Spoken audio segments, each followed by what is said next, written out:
Thank you all so much for coming out tonight. It is wonderful to be in a room filled with poets and poetry lovers.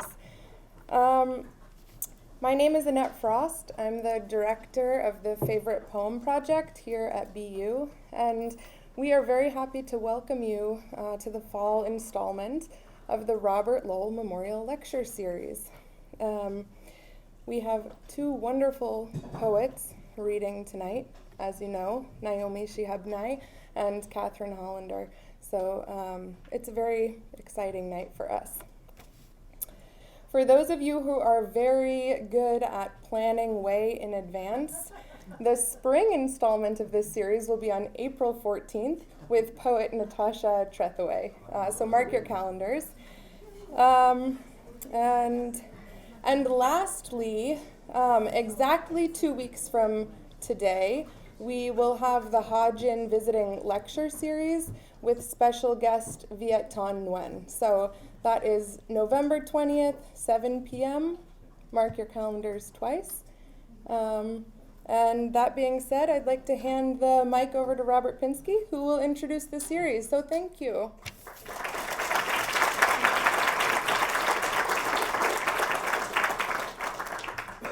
Hi, it's my job to say a little bit explaining this regular series. Every fall and every spring, BU has the Robert Lowell Memorial Reading. This was conceived in discussions with Nancy Livingston and Fred Levin of the Shenson Foundation. And the title, In the Spirit of Room 222, was Nancy Livingston's idea.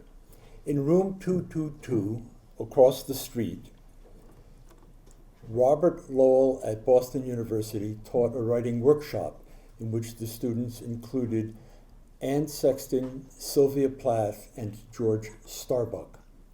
And the spirit of the room, it's my pleasant duty always to say, was the spirit of art. Lowell was the instructor, but the point was not whether he was a full professor or an associate professor or an engorged professor.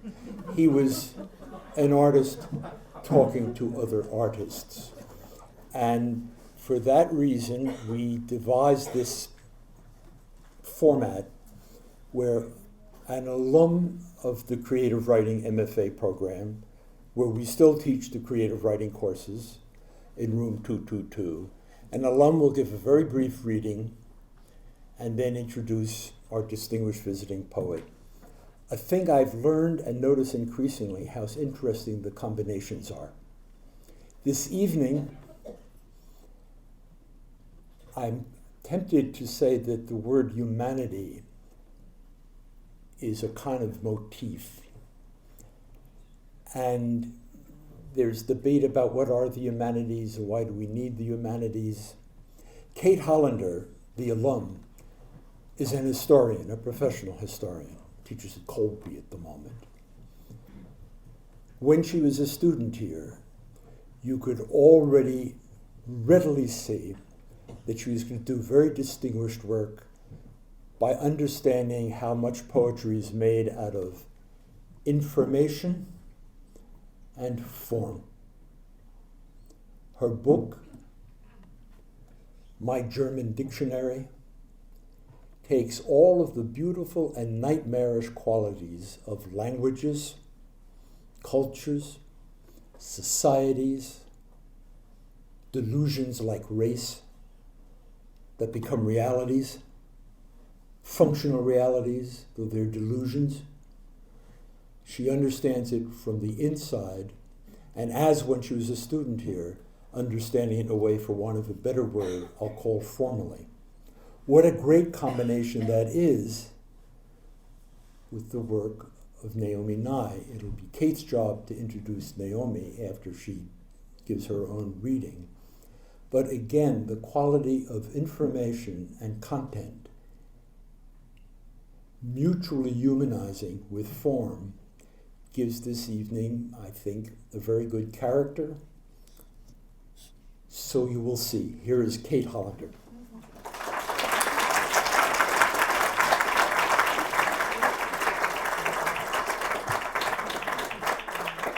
Thank you so much, Robert. It's an honor to be here, and what an introduction. Robert has been very supportive of this book, which took a long time to come to fruition, and when I had the pleasure of writing Robert an email to say that the book had won this prize and was going to be published, he wrote me an email back with the subject line, "I told you so." Thank you so much for coming. This is going to be such a delight. I'm going to just read a few poems, and then it will be my pleasure to give the floor over to Naomi, Shihab, and I. Well, I'm going to just read a few poems from my book. I'm going to start with the very first poem in the book, which is called Confession, Invitation. I couldn't be a good Jew, so I tried to be a good historian. I couldn't be a good historian, so I wrote poems. I couldn't write about the Shoah, so I wrote about the sum. My heart is not a pocket watch. I wrote swans, snails, stars, and mud. I couldn't sleep, so I tried sleepwalking. I couldn't sleepwalk, so I just dreamed. Oh, Dr. Father, Oak Owl, Grandfather Clock, why didn't you help Godpapa? Why didn't you help me? Nuremberg, Nuremberg, my old hometown. Tell me, however should I find such a country?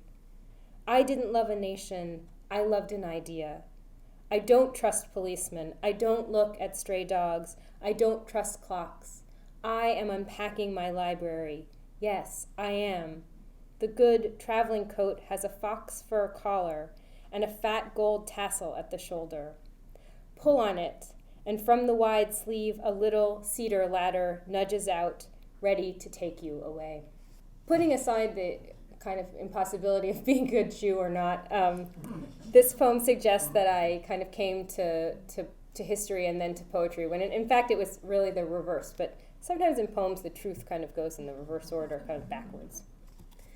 The Wounded Soldier. Now I have a scar down the middle, like a seam where a pressed tin toy, a bird or a dog comes together. What intimacies that the doctor has seen my clockwork, has had his hands inside my softness. Who's after me this time? Napoleon? Bismarck? Patroclus, the lovely doomed. I could lie here in the fragrance of naphtha. During my worst sickness, I was so lost and hungry that I went out of myself, into the North Hills and over the ice, and only a family of bears had pity on me. They had taken off their skins and hung them up in the hallway, and without them, they looked just like men. Their children looked just like our children. For me, they boiled meat, though they ate it raw themselves. What courtesy! When they were sending me home, they said, "Don't tell the other men about us. We have children, and they deserve to grow up." They lifted the dark metal from over my heart. It's better to breathe deeply than to be praised. Before I go on, I should just say thank you so much to everyone for coming, and thank you to the reading series, and for all of the students who are here. I think my students are here. Hi, guys. Remember, you're really here to see Naomi. Read her poems. All right. When you're an historian, oftentimes people want to talk to you about, they want to connect with you about something, as we all want to connect with people. And so oftentimes people want to tell me about the family research that they've done, the genealogical research, the times they've gone into the archives or the historical society, and they want to tell me about how they've learned about history that way. And I say, oh, that's really interesting. And then they say, well, have you done that? Have you done family history? And I always say, no. I mean, I'm an academic historian, so it's kind of different, and the people that I study are not related to me, and we have a perfectly nice exchange about that. But it's not the real answer. And so I wrote this poem, which is called "Why I Don't Do Genealogical Research."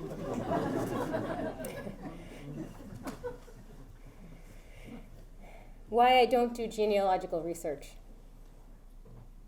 If reincarnation is real, if the soul, like a translucent little figurine, passes through the great, pale blue, incorporeal, handless hands of God on its way to being something else, then the souls of the children, whose lives were very thirsty and very brief and ended dreadfully, so dreadfully one hopes also quickly. These souls must have gone somewhere, and I may just possibly be forgiven for sometimes wishing that, as they lay there in the sky-colored hands, unadorned and clear and fluent, as small lengths of pulled glass, they might have been lifted and tucked and zipped inside the thick, impossibly soft fur buntings that are the striped trousers and silken hoods of my two cats, Henry and Christopher, who live with me and have only to sleep in the sunlight and love one another, who have fresh water and carefully measured food and regular visits to the kindly Dr. Schoenberg. One wishes, of course, that those children might inherit the bodies of statesmen or philanthropists, but look, these sun-sleepers, plush-striped, I have made such a gentle life for them, as I would do, even if they did not from time to time glance at me in a certain way from their small, astonished orphans' faces, making me think of the souls of those children, those dark-coated, pale-kneed children who might very well be my own murdered kinspeople, plentiful enough as they have been. When the European Union was awarded the Nobel Peace Prize a few years ago, people were skeptical.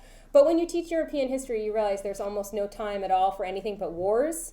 You got to really race through the wars to get through them all. And so I think the EU has done a really good job at keeping that from happening all the time. But a couple of years ago, Marine Le Pen, who was running for the presidency of France, said this thing, and I decided to make it the sort of epigraph for the poem. She said, "The EU is deeply harmful. It is an anti-democratic monster. I want to prevent it from getting fatter, from continuing to breathe, from grabbing everything with its paws." So I made this poem called Dear Union. Grow fatter, continental monster. Breathe your dear and snuffling breaths. Grab everyone, grab everything, and grab me too, with your raisin-scented paws. Soft as Brötchen, warm as Viennese coffee. Live long, beast of peace. Cartoonish face, sniffing the coast, lapping the salty cliffs, peering under the rushes to see what is happening in that thatched roof house. Your muzzle is soft with pollen from the wild flowers that grow from Oxford walls. Your spine is made of bridges. Poles and Germans will have a party on your back. The music makes you shiver, but with pleasure. Grow your fur lush and dense. Wolves and thick-set ponies will return to race your flanks. Wear a raft of solar panels as your hat. I want to see you armored like an armadillo with embraces, wearing a saddle of languages, nosing the crimson life jackets in the foam and delighting the exhausted children. I want to see you faint and dance, the arrows of the petty glancing off your universities and hookah bars. Grow green with parks, gobble dumplings, crash the statues to the ground and let new ones grow from budding trees. Beguile and charm anyone sour enough to want to stop you. Unlikely creature of even unlikelier benevolence, gamble and live long. I want to touch down like days of old, board the beloved Tegel bus, and careen into your goodness.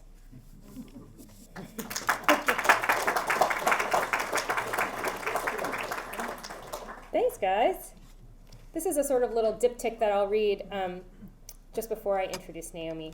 The sort of third part, the last part of the book, is where the book, my German dictionary, gets its title. It's a series of alphabet poems, one for every letter of the alphabet, a German word for each letter of the alphabet. So I'm going to read Der Anfang, which means the beginning, and that's the one for A, and I'll read the one for Z, and then I will introduce Naomi. Der Anfang. A tooth beginning, like a red enamel comb, cool in the hand and useful, but with the shine of ritual danger. The red comb, the shears, the dictionary heavy on its lectern, sun on the flagstones. This little dog is asleep. Come in, this room is for you, with its great ceiling beams and fine tools. Even the human skull is for you, even the sunlight, even the round red hat that hangs on the wall. Sit at the desk, make yourself busy and quiet. This lion is your brother, who lies on the floor quiescent, offering the loaves of his paws. His tail like a flaxen tassel, his coat of silk and muscle, his face, his heavy eastern face, oblique as a slumbering language. Zusammen, this means together. Zusammen. Death, don't talk to me all the time, just sometimes. And God won't talk to me all the time, but sometimes. Yet you will talk to me all the time, with your words and with your silences. So call the red dogs, call the bear in his deep overcoat, wake him from sleep. Wake the king curled inside the fur, and wake the horses, all the horses. Fetch the lion, call the birds. If there's bread, we shall have it, and milk and a little chair to sit in. I want a star glazed and fat as a cake. I want a house like a nightlight, a road that leads to the wood's green heart. Let that which follows us, intimate and mysterious, go ahead. Let that which falls away wave goodbye like a tree. Call everyone, call everything loved. Take my hand, let's go.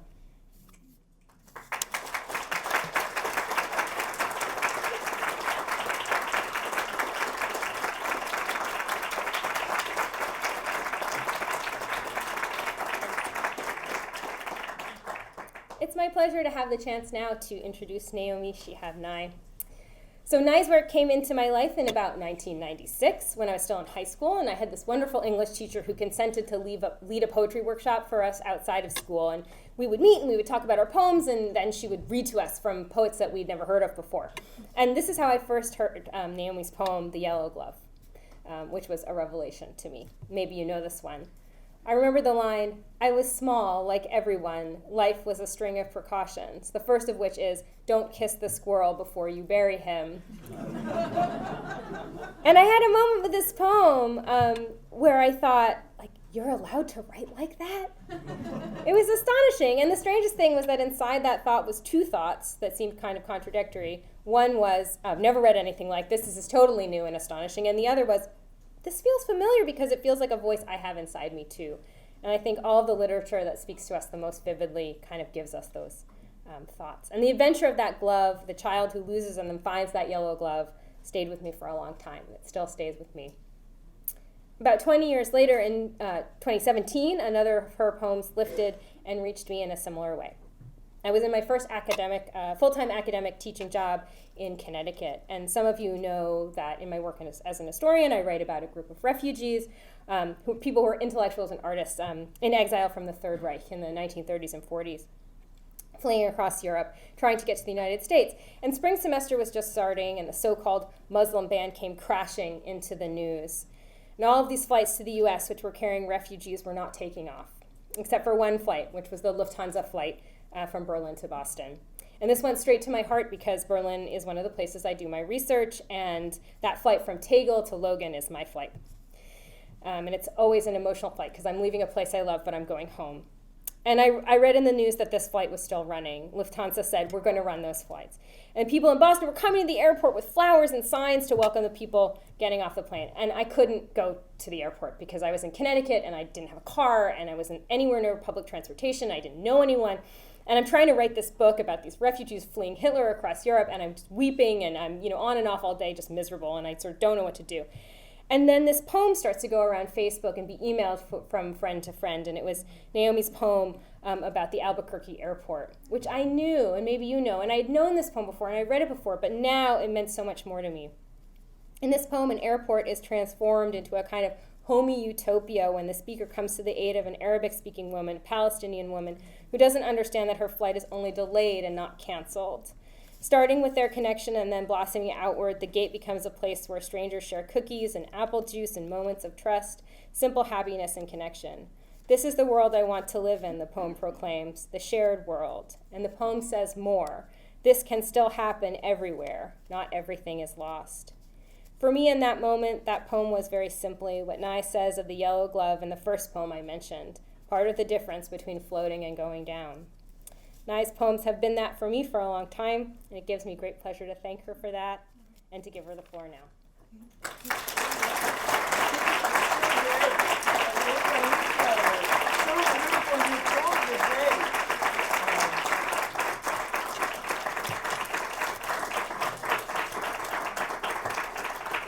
Thank you so much, Kate, for your incredible poems. Thank you, Robert, for introducing us both. Hearing Kate really uplifted me and reminds me all the reasons why I love poetry. I just feel in your spell, and I wouldn't be sad at all if you were reading for the whole hour. I would be very happy. Good evening, Boston University. It's so exciting to be here, and always exciting to be in Boston, but to be here where so many wonderful poets are. Thank you for coming out tonight. Robert Pinsky has been very important in my life as a reader, as a mentor. I think his Favorite Poems project is one of the greatest projects ever established by anyone, anywhere. People talk about it all over the world. Thank you. We had so many favorite poem readings and talked about you in San Antonio, Texas, where I live, and still do. So thank you for just the great love you have shared. I also wanted to say that back in Kate, I'm so touched that you went back in your own life with the Yellow Glove to high school, because back in my own life, the first time I ever took a exciting, a little more professional seeming job was a 6-week stint in Berkeley, California in 1982. And I got out there, and the English department was notably chilly in their reaction to any new person showing up who was only going to be there for a short time. So I remember thinking not one person had smiled at me or asked me how I was or invited me for dinner or anything like that. And they also gave me an office where all the broken things were stored from the whole campus. But somehow, and I don't remember exactly how this happened, I met Robert Pinsky. Maybe it was at a reading at a bookstore or I feel like it was on the street somehow. And I think you invited me home, and you and Ellen kindly shared dinner with me. And it was so touching to me to be welcomed or even recognized as a poet, and it meant so much. It changed my whole stay there, your graciousness, your hospitality. So to come here to a place where you've been hospitable to so many people really means a lot. You gave me kind of a standard of a kindness and friendliness that I've always tried to emulate when new people come to town. Thank you, Robert. And thank you for your great poems as well, which have been such a central part of my life. I wanted to mention that the reason I'm wearing such a peculiar, shiny, oddly colored skirt is because I was so inspired to come to Boston University. I wanted to wear something I'd never worn before from my own closet. And I think I'm saving this for a wedding, but this felt like it. So this was one of the 2 campuses I applied to as an undergrad, and I was accepted here.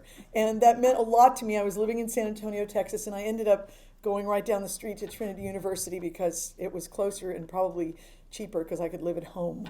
But I was so touched to be accepted by Boston University that I've always kept my eye on you up here. And also, one of my best friends in my life, Daria Donnelly, taught here in poetry critical thought and research about poetry. And Daria was one of the greatest thinkers and kindest, funniest friends I'll ever know. And it's just very touching to come for the first time to the place where she taught. She died at the age of 45, and her spirit goes on with all of us who loved her. I wanted to read, since it's November now, a W.S. Merwin poem from his long series of poems he did that were kind of chants about thanking. So this is called Variation on a Theme by William Merwin. Thank you, my lifelong afternoon, late in this season of no age. Thank you for my windows above the rivers. Thank you for the true love you brought me to when it was time at last, and for words that come out of silence and take me by surprise, and have carried me through the clear day without once turning to look at me. Thank you for friends and long echoes of them, and for those mistakes that were only mine, for the homesickness that guides the young plovers from somewhere they loved before they woke into it to another place they loved before they ever saw it. Thank you, whole body and hand and eye. Thank you for sights and moments known only to me who will not see them again, except in my mind's eye where they have not changed. Thank you for showing me the morning stars and for the dogs who are guiding me. And thank you, Annette Frost, for welcoming me here today. Annette has just flown 2 cats from Istanbul to Logan Airport. And so for you, Annette, I will read this older poem called The Flying Cat. Never in all your career of worrying did you imagine what worries could occur concerning the flying cat. You are traveling to a distant city. The cat must travel in a small box with holes. Will the baggage compartment be pressurized? Will a soldier's footlocker fall on the cat during takeoff? Will the cat freeze? You ask these questions one by one in different voices over the phone. Sometimes you get an answer, sometimes a click. Now it's affecting everything you do. At dinner you feel nauseous, like you're swallowing at 20,000 feet. In dreams you wave fish heads, but the cat has grown propellers. The cat is spinning out of sight. Will he faint when the plane lands?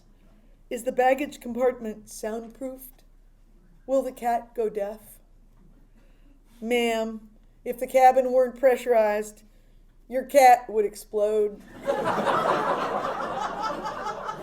And spoken in a droll, impersonal tone, as if the explosion of cats were another statistic. Hugging the cat before departure, you realize again the private language of pain. He purrs. He trusts you. He knows little of planets or satellites, black holes in space, or the weightless rise of fear. A toast to your cats forever. May they be healthy. Thank you.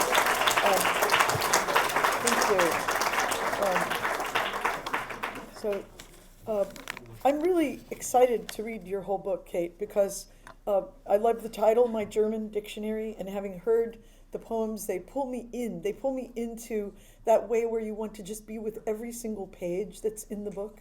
And I felt that way about poetry as a child. It's a huge honor to be in a Robert Lowell named reading series. That's incredible.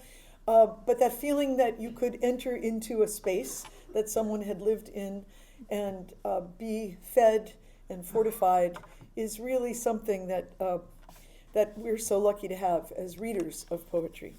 So I'm always urging people to read it more and to pick up more anthologies and to give anthologies to people who say they don't read poetry and just spend time with it. I do also remember while taking German 2 myself, a time during our final exam where I did feel like my brain had collapsed.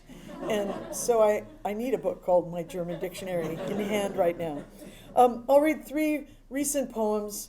Where I live in Texas is about 2.5 hours from some of these terrible camps where people have been imprisoned over the recent months. And San Antonio is a 63% Latino city, and we appreciate that very much. So the mood has been quite mixed about what is going on in our state and along the entire border. I did hear only 2 days ago that, did you hear this? That holes are being cut, perfect circles, with a saw that costs less than $100 at Home Depot. Where do we mail them? And I want those saws to be sent to the shelters too, to the places. Yeah. So this is called Big Song. Under the bridge at Washington Street, a man with acoustic guitar was plucking and singing again in Spanish, always only in Spanish, smooth and ripe and bold. Once I would have called him an old man before I got old. Now no one is old. His voice amplifying thanks to the bridge, shivering off iron girders, echoing concrete walls, becoming so huge as if through a megaphone, but sweeter, rich and round, giant sugar cookie of a voice. Traveling to our side of the river, my 3-year-old walking partner twirled in place. That sounds big. never asking, why would a man be singing? Near our chattering ducks who never lose hope, we might one day defy the signs and feed them.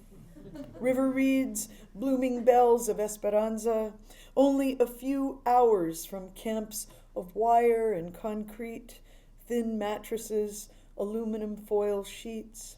Sisters and brothers whose stories we can't really know, whatever we think about them, what happens next, how hard it has been. Who is this man? So many years singing in winter, summer, no cup beside him, not asking for anything. People run past with their dogs, ears plugged, their own music. I don't know where he lives. Secret stories under the bridge. All these years of echo, boy raising his arms, dipping and stepping, singer nodding head, glad to be heard, raising one hand to both us twirling. Solamente porque, siempre porque. Every day was your birthday. If light fell gently onto the windowsill, if no one you knew was tear-gassed, if the children came home from school swinging their book bags and sat laughing, books in laps, to do the work you had never learned how to do, that was a good day. Siti placed a cut onion to her face to temper the fumes, whispering, "Tell this to the soldiers. I was born in the sliver of time, the smallest eye of the apricot, the ripple of days one to another, cast upon wind in a far place, don't know its name, maybe 5 kilometers from here. There was a well my mother drank from on the night I was born. I think there were horses. If you want to celebrate me, start everywhere." And recently, a very dear friend from college had quite an intentional few months before he died, and he was so peaceful and so funny and so deliberate about everything he did that I just knew he would want a poem with his name in it. So this is called His Love. He was a great activist for gay rights in San Antonio, Texas, way back even when we were in college, before that was heard of so much. And he was a terrific artist and friendly soul. His Love. Gene Wesley Elder, leaving his life, wrapping household goods, kitchen cups, spoons, tiny tablecloths, grandma's china plates in rumpled wrapping paper, snagged with ribbons, brown grocery bags, distributed to friends, ordering no memorials. Give your money to an artist who needs it. Give my money to artists. Just call my lawyer, get the money. Take time. Arrange things under trees. Sit with them. Constellations of cast-offs till beauty rises. No, I'm not scared. I'm just doing what we all do sooner or later. Lucky I had time to savor. Think about what I lived. Parcel things out. I wanted the windows and doors left open. Long last days, quiet filters, a few opera songs. Deleted my emails after writing a final one. The end is near. Artist going underground. Remember me, but even more, remember you. His admonition to me the last time I visited him was, you really do need more opera in your life. I've known you a long time now. I've never heard you listening to opera. And so in his honor, I have been, and I do think he was right. I think it was a good moment to start listening to more opera. I'll read a few poems from 2 recent books. When I was 18 years old, at the time I was applying to Boston University. My favorite writers, besides the poets I loved, many poets from childhood, were Thoreau and Kerouac, both from Massachusetts. So maybe that was the call here.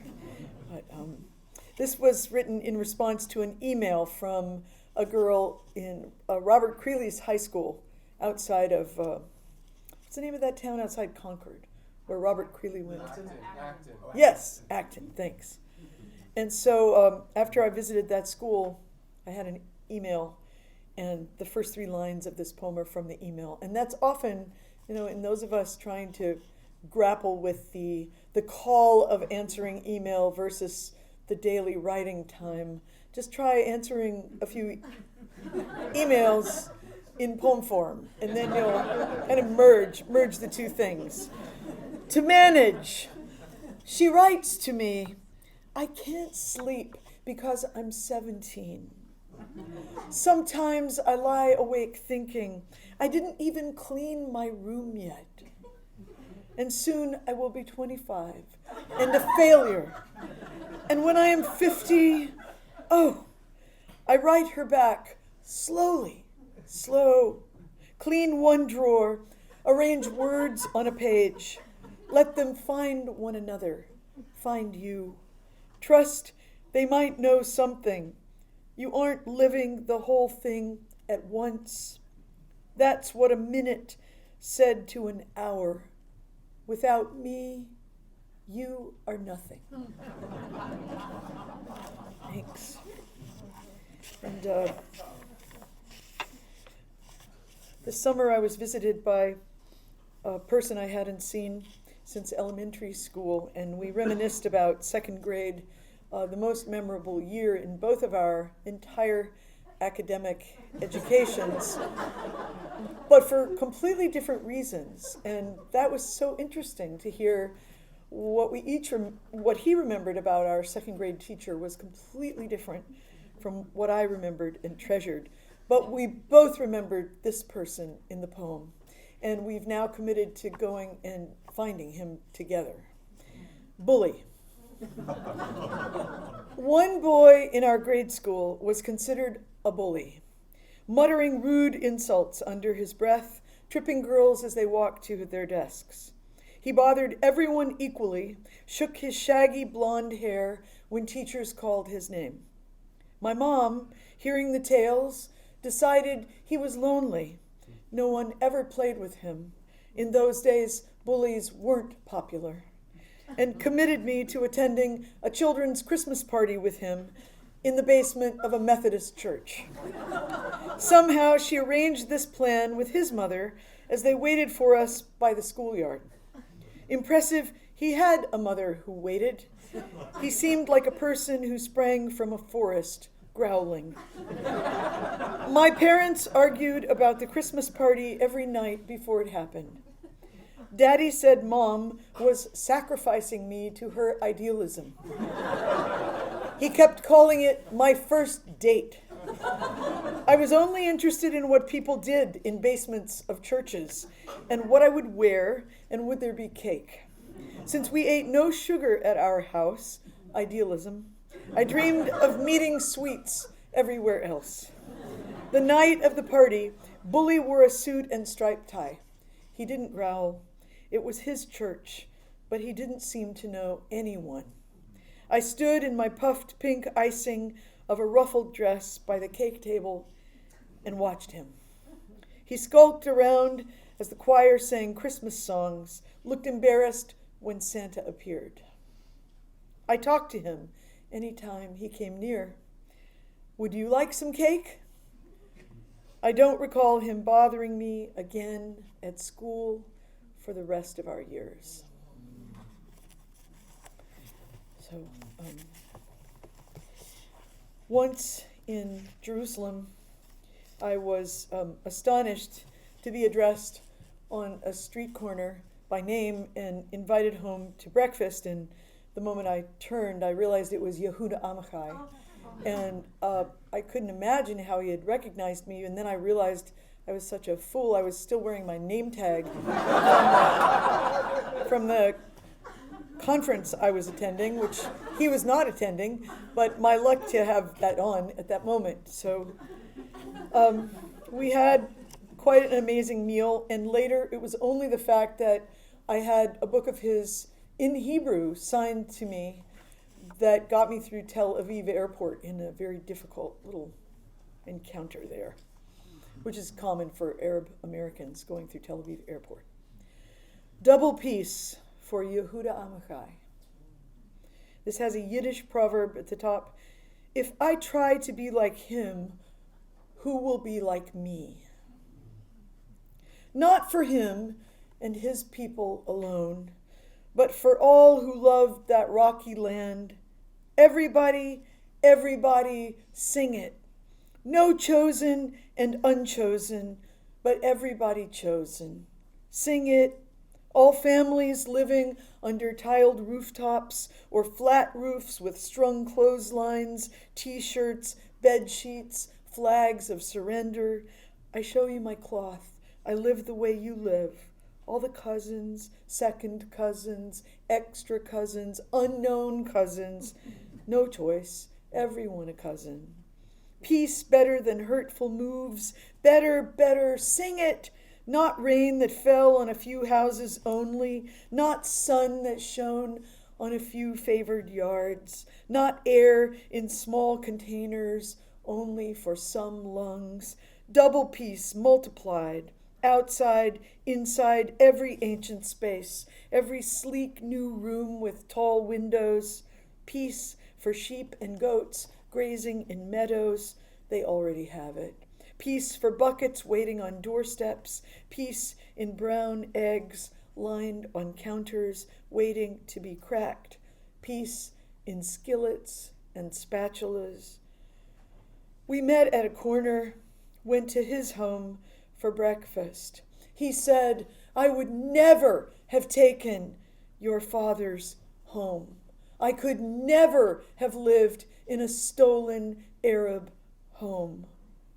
The great voice of the Jewish people said this to my face, our conversation where streets converged.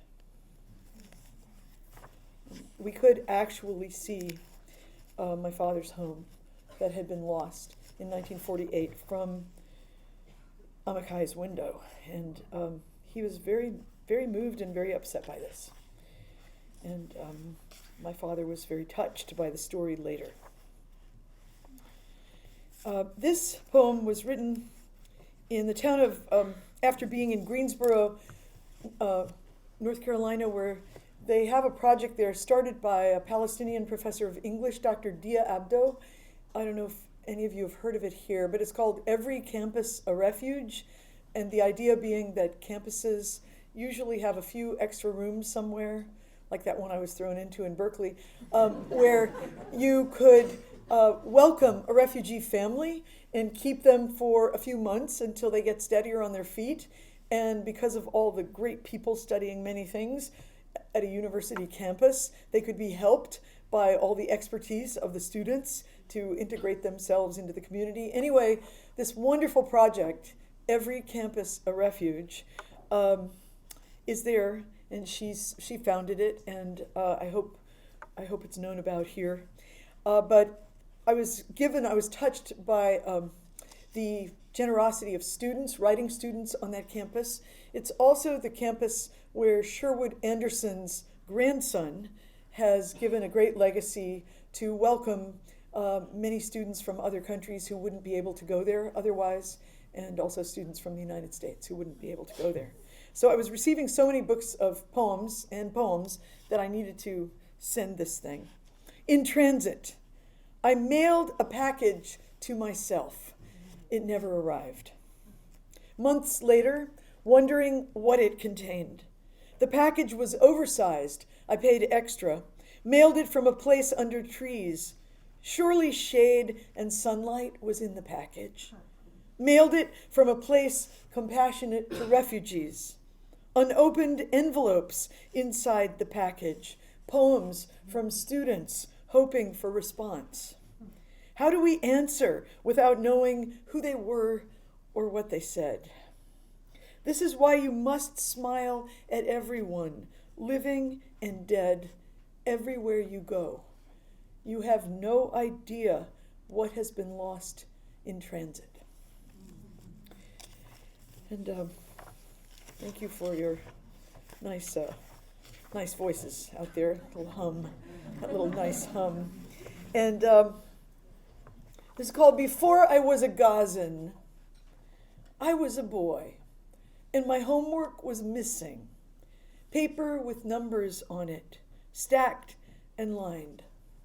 I was looking for my piece of paper, proud of this plus that, then multiplied, not remembering if I had left it on the table after showing to my uncle or the shelf after combing my hair, but it was still somewhere, and I was going to find it and turn it in, make my teacher happy, make her say my name to the whole class before everything got subtracted in a minute, even my uncle, even my teacher, even the best math student and his baby sister who couldn't talk yet. And now I would do anything for a problem I could solve. Last year, I awakened to an email from London, and a man who identified himself as Bono's lawyer asked me if I would allow you two to take 2 of my poems on tour with them and scroll them behind the band during their Joshua Tree Revisited tour. And all I could think was, who would say no? I mean, is there any poet on earth who would say no to this request? I mean, even if you never heard from Bono before, even if it was a South Korean band I had never listened to before in my life, I would say take it in any language. And so this poem did get to travel with him, although I did not. And one favorite assignment over the years that I've enjoyed giving to students of all ages is write a poem to a gift you were given that you didn't particularly like. Or the person who gave it to you. And then don't give them the poem. But so this was one of those gifts to me, and it was standing by my bed, and it was a map of the United States that had the motto of each state on it. And the mottos are so strange that many of them are completely indecipherable, and some in Latin, and I don't think Massachusetts is in this poem, but do you know what yours is? What is your state motto? Does anyone know? You can't park there. That's great. You can't park there. That's Robert. Okay, that's a good one. That's good. Okay, so I'll read this. Don't worry, it doesn't have like 48 mottos in it. Just a few. United. And it had only been in a literary magazine at NYU at that point, so maybe one of Bono's kids went there or something. United. When sleepless, it's helpful to meditate on mottos of the states. South Carolina. While I breathe, I hope. Perhaps this could be the new flag on the empty flagpole. Or I direct from Maine. Why? Because Maine gets the first sunrise? How bossy, Maine. In Arkansas, the people rule. Lucky you. Kansas, to the stars through difficulties. Clackety wagon wheels, long land, and the droning press of heat. Cool stars, relief. Idaho, let it be perpetual. Now this is strange. Idaho, what is your it? Who chose these lines? How many contenders? What would my motto be tonight? Entangled sheets. Texas, friendship, now boasts the open carry law. Wisconsin, where my mother's parents are buried, chose forward. Washington, wisest, by and by. New Mexico, it grows as it goes. Now this is scary. 2 dangling its. This does not represent that glorious place. West Virginia, mountaineers are always free. Really? Oklahoma must be tired. Labor conquers all things.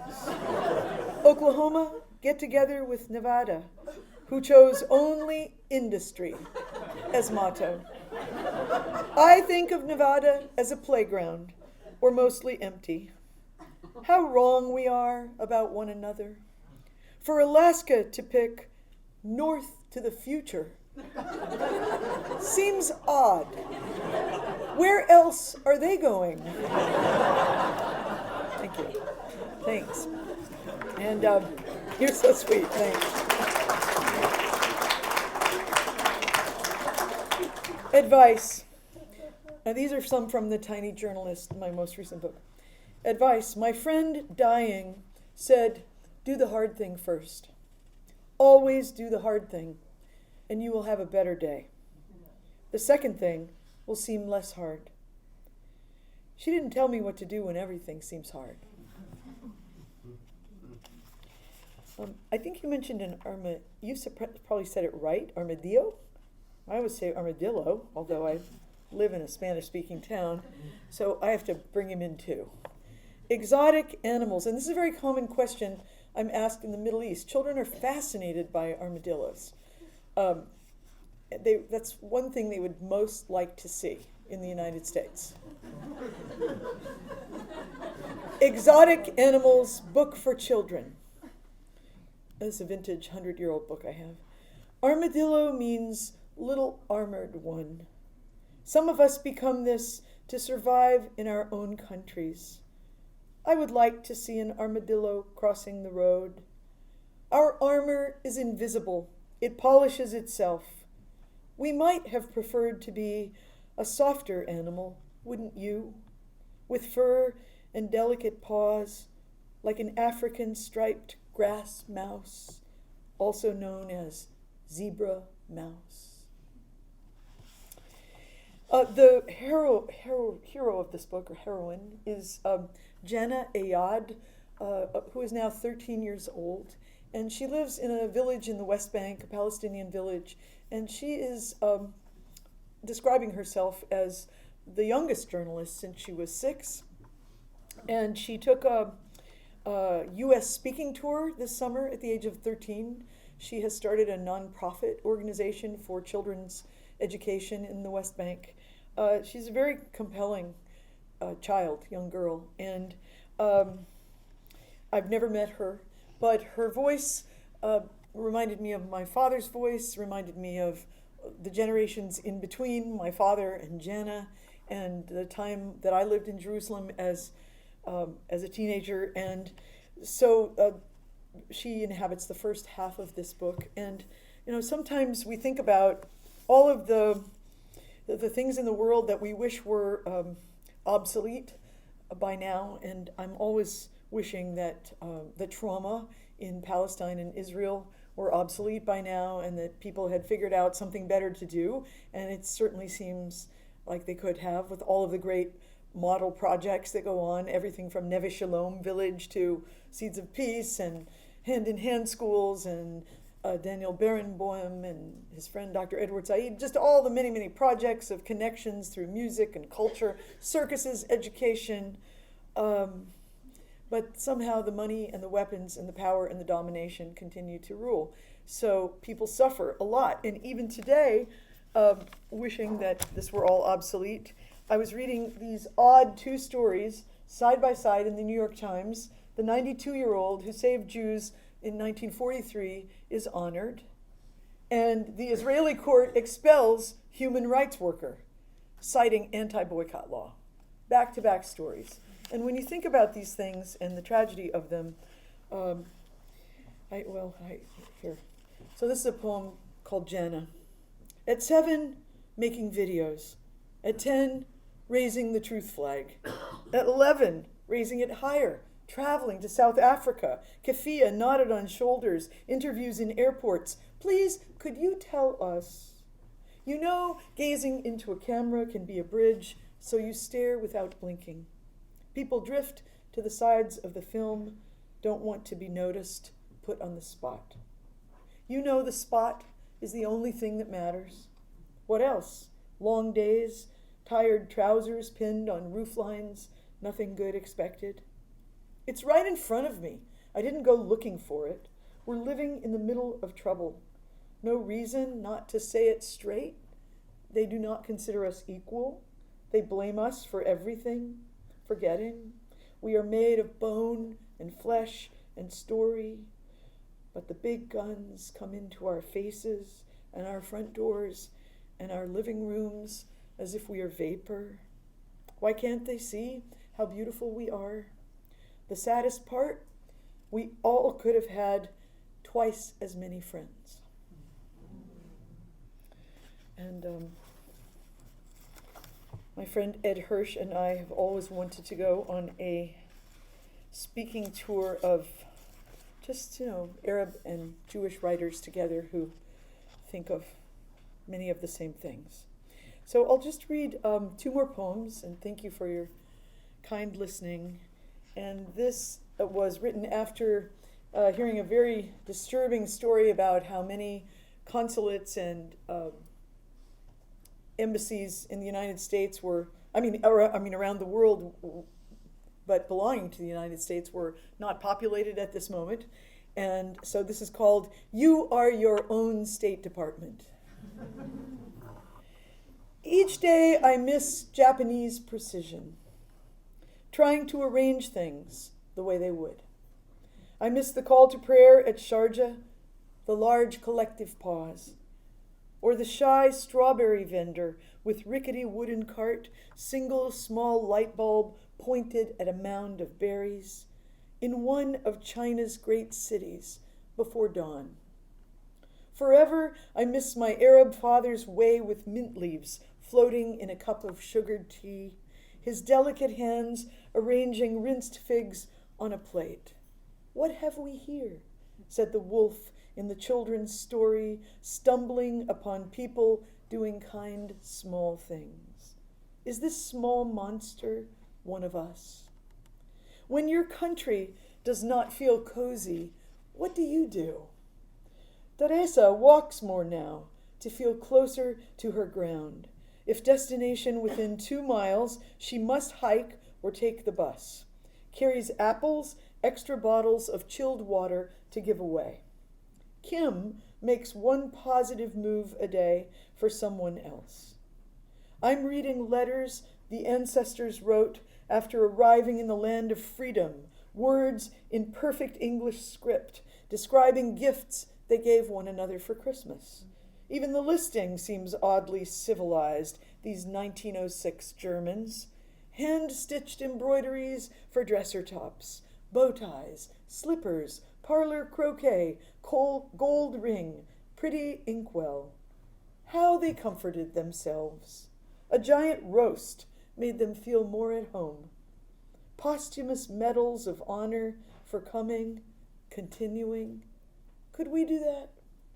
And where would we go? My father's hope for Palestine stitching my bones. No one wakes up and dreams of fighting around their house. Someday soon, the steady eyes of children in Gaza, yearning for a little extra electricity to cool their lemons and cantaloupes, will be known. Yes? We talked for 2 hours via Google Chat. They did not complain once.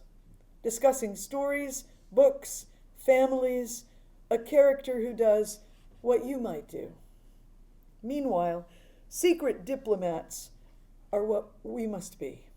As a girl in Qatar once assured me, each day slipping its blank visa into our hands.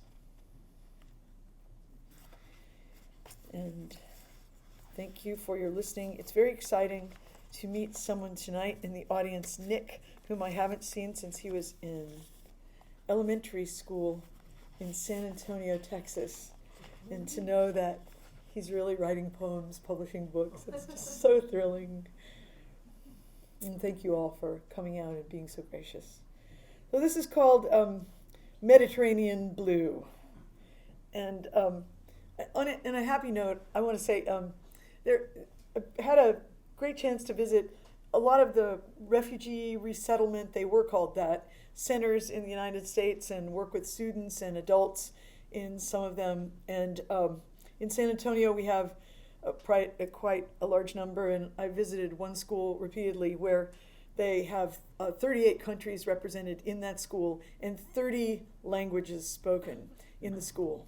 It's really an exemplary public school full of love, and a very international library there, all kinds of great projects going on. But just last week, my 92-year-old mom and I attended the Parade of Nations, and it was like, okay, this is something we can really believe in. All these kids wearing the clothes of their home countries, original countries.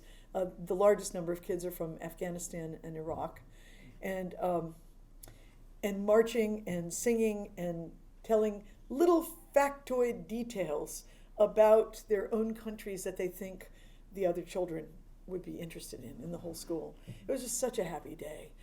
It's kind of revived our souls. So that is going on all over our country too, in places like Lincoln, Nebraska, towns in New Hampshire, Mediterranean blue. And also they don't use the word refugee anymore, taboo. Newcomers. If you are the child of a refugee, you do not sleep easily when they are crossing the sea on small rafts and you know they can't swim.